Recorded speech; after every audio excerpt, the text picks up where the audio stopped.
कोजागिरी पौर्णिमेच्या रात्री 12 वाजता माता लक्ष्मी, कुबेर देवता आणि इंद्रदेव यांची पूजा करून खिरीचा किंवा आटवलेल्या दुधाचा नैवेद्य दाखवला जातो।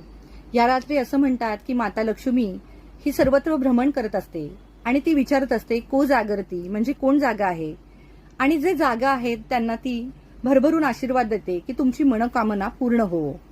आता ही आख्यायिका याचबरोबर आणखी एक कथा आहे, ती म्हणजे हिरकणीची। स्वराज्याची राजधानी म्हणजे रायगड। इथे बरेच जण आजूबाजूचे जे गावं होती तिथली लोक आपापलं धान्य, भाजीपाला, दूध अशा गोष्टी दिवसभर विकत असत। आणि राजांचा इथे एक नियम होता, त्यांनी असा आदेश दिला होता की सकाळ झाली, सूर्योदय झाला की गडाचे दरवाजे उघडायचे आणि सूर्यास्त झाला, अंधार पडला की दरवाजे बंद करायचे। मग अगदी राजे आले तरी सुद्धा हा दरवाजा उघडला जायचा नाही।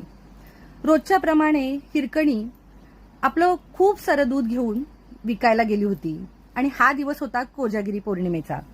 आणि कोजागिरी पौर्णिमा असल्यामुळे इथे गडावरती फुलांची अशी खूप सारी सजावट केली होती। मंदिरं जी होती भरपूर सारी गडावरती ती सजवलेली होती आणि हिरकणीला ते दर्शन घेण्याचा मोह आवरला नाही। आणि हे घेता घेता अंधार पडला, रात्र झाली आणि हे तिच्या लक्षात आलं की आपल्याला घराकडे जायचंय आणि तिने तसंच गडाच्या दरवाजाकडे धाव घेतली।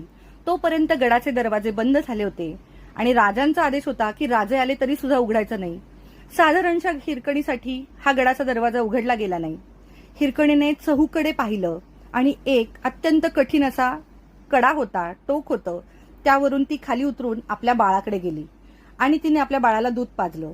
हे राजांना कळताच राजांनी तिचा सत्कार केला, तिला साडीचोळी देऊन तिचं आदरातिथ्य केलं आणि त्या कड्याला नाव दिलं हिरकणी कडा। आणि हाच तो बुरुज हिरकणी बुरुज म्हणून ओळखला जातो। आणि एक आई आपल्या बाळासाठी काय करू शकते हे आपल्याला लक्षात येतं।